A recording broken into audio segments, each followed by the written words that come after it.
AI한테 좀 복잡한 거 물어보면 한참 생각하느라 속 터질 때 있잖아요. 오늘은 바로 그 AI의 생각하는 시간을 확 줄여주는 아주 획기적인 새로운 기술에 대한 이야기입니다. 이름하여 사고 상태 혁명이죠. 자, 오늘 이런 순서로 한번 파헤쳐 보겠습니다. 지금 AI가 왜 느린지 그 문제부터 시작해서요. 읽으면서 생각한다는 새로운 해법을 알아보고 그 속은 어떻게 생겼는지도 들여다볼 거예요. 실제 성향은 어떤지, 또 재미있는 약점은 없는지도 보고 마지막으로 AI 추론의 미래까지 그려보겠습니다. 그럼 첫 번째 이야기부터 시작해 볼까요? 다들 한 번쯤은 느껴보셨을 그 답답함.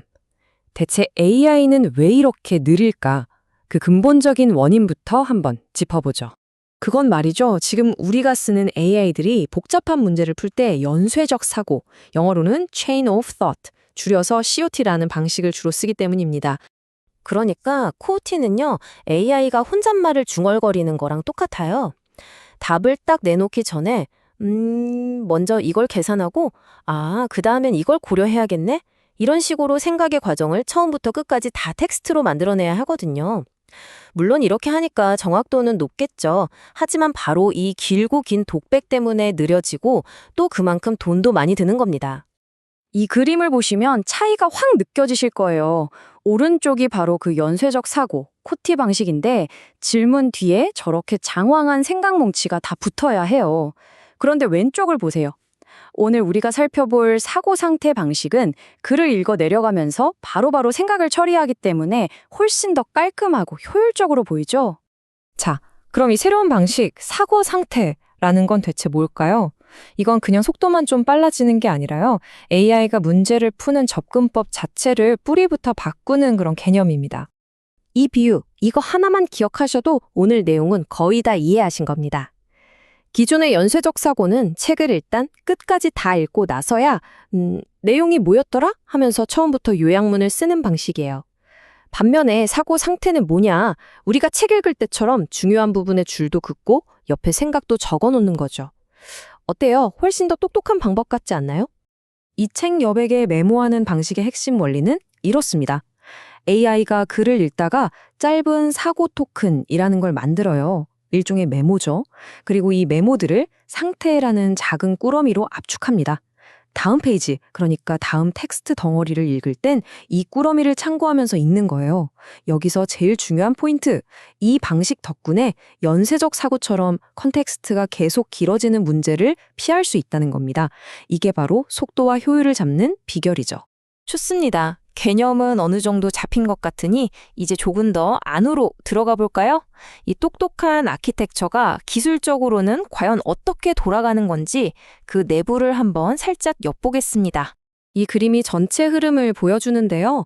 긴 글을 한 방에 처리하는 게 아니라 잘게 덩어리로 나눕니다. 그리고 첫 번째 덩어리를 읽고 생각을 만들고 그 생각을 압축해서 두 번째 덩어리 읽을 때 같이 참고하고 이 과정을 계속해서 반복하는 일종의 순환 구조인 셈입니다. 이 순환 과정은 크게 4단계로 볼 수 있어요. 먼저 바로 전 단계에서 만든 생각 꾸러미, 즉 상태를 지금 읽을 텍스트 덩어리에 쏙 집어넣어요. 그럼 이제 LLM이 이 둘을 합쳐서 처리하겠죠. 그 다음에 모델의 아주 깊은 곳에서 사고 블록이란 녀석이 새로운 생각을 만들어냅니다. 마지막으로 압축 블록이 이 생각을 다음 단계에 넘겨줄 수 있도록 다시 작은 상태로 꾹 압축하는 거죠. 이 4단계가 계속 뱅글뱅글 도는 겁니다. 이 기술의 진짜 기가 막힌 점은 바로 깊은 곳에서 얕은 곳으로의 순환이라는 설계에 있어요. 생각은 아주 복잡한 연산이 일어나는 모델의 깊은 층에서 만들어지는데요. 이걸 다시 모델의 입구, 즉 얕은 층으로 보내주는 겁니다. 이렇게 하면 방금 만든 따끈따끈한 생각이 앞으로의 모든 계산 과정에 골고루 영향을 주게 돼요. 정말이지 설계가 아주 영리하죠. 그런데 더 대단한 건 훈련 방식에 숨어 있습니다. 보통 이런 순환 모델들은 왼쪽처럼 BPTT라는 방식으로 훈련하는데요. 이게 도미노처럼 하나 끝나야 다음 걸 훈련할 수 있어서 시간이 어마어마하게 걸려요. 하지만 사고 상태는 교사 강제라는 아주 영리한 방법을 씁니다. 일종의 커닝 페이퍼처럼 각 단계에서 어떤 생각을 해야 하는지 정답을 미리 알려주고 모든 덩어리를 한꺼번에 병렬로 훈련시키는 거죠. 덕분에 기존 방식의 엄청난 훈련 비용 문제를 그냥 뛰어넘어 버렸습니다. 자, 이론 설명은 이쯤 하고, 그래서 결과가 어떤데? 이게 제일 궁금하시죠? 과연 이 방법이 얼마나 대단한지 실제 테스트 결과를 보면서 직접 확인해 보시죠. 와, 이 결과 좀 보세요. 특히 상태 추적, 그러니까 이야기가 진행되면서 바뀌는 정보를 계속 기억해야 하는 이런 화제에서 사고 상태가 기존 COT를 그냥 압도해버립니다. 특히 저 페르티 문제에서는 정확도가 무려 100%예요. 이건 단순히 외운 게 아니라 진짜로 추론하는 법을 제대로 배웠다는 아주 강력한 신호입니다. 일반적인 추론 문제에서도 볼까요? 여러 정보를 조합해야 하는 복잡한 Q&A에서는 기존 방식이랑 정확도는 거의 비슷한데 속도는 더 빨라졌고요. 수학 문제에서는 정확도가 좀 떨어지긴 했지만 대신 속도가 무려 2.6배 이상 빨라졌습니다. 이건 상황에 따라서 정확도와 속도 사이에서 아주 유리한 선택을 할 수 있다는 뜻이죠. 그리고 이 그래프가 모든 걸 말해줍니다. 주황색 선이 기존 방식인데 추론 단계가 조금만 길어져도 훈련 시간이 말 그대로 폭발해버리죠. 그런데 파란색 선, 사고 상태를 보세요. 추론이 아무리 깊어져도 훈련 시간은 거의 그대로입니다. 이건 앞으로 훨씬 더 복잡한 문제도 풀어낼 수 있다는 엄청난 확장성을 의미하는 겁니다. 물론 완벽한 기술은 없겠죠. 이 모델도 약점은 있습니다. 그런데 흥미로운 건 이 모델이 저지르는 실수가 뭔가 좀 인간적이라는 거예요.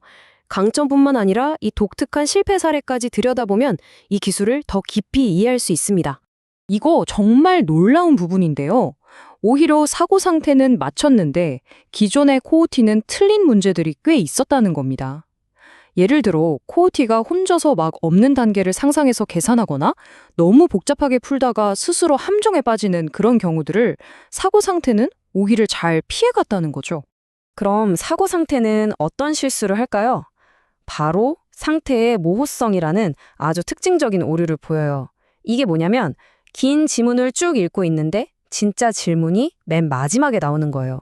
그러면 모델이 중간까지는 계산을 다 잘해놓고 마지막에 가서 이걸 물어보는 게 아니었네? 하면서 엉뚱한 답을 내놓는 거죠. 단순한 계산 실수가 아니라 질문의 의도를 착각하는 정말이지 사람 같은 실수 아닌가요? 자, 이제 슬슬 정리해볼 시간입니다. 오늘 우리가 본 사고 상태라는 기술, 이게 단순히 똑똑한 AI 하나가 더 나온 건 이상의 의미를 가집니다. AI의 미래에 어떤 문을 열어줄 수 있을지 마지막으로 큰 그림을 한번 그려보겠습니다. 결국 사고 상태가 중요한 이유는 세 가지로 요약할 수 있습니다. 첫째, 더 빠르고 저렴합니다. 둘째, 훈련시키기가 훨씬 쉬워서 앞으로 더 깊고 복잡한 추론도 가능하게 할 확장성이 있죠.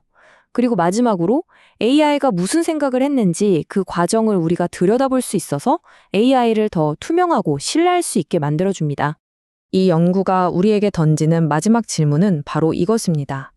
인간처럼 글을 읽으면서 생각하고 그 생각을 다음 생각의 재료로 쓰는 법을 AI가 배우기 시작했습니다. 과연 이것이 단순히 계산을 효율화하는 것을 넘어서 기계가 언젠가 진정한 의미의 내적 독백을 갖게 되는 그 첫걸음이 될 수 있을까요? 여러분은 어떻게 생각하시나요?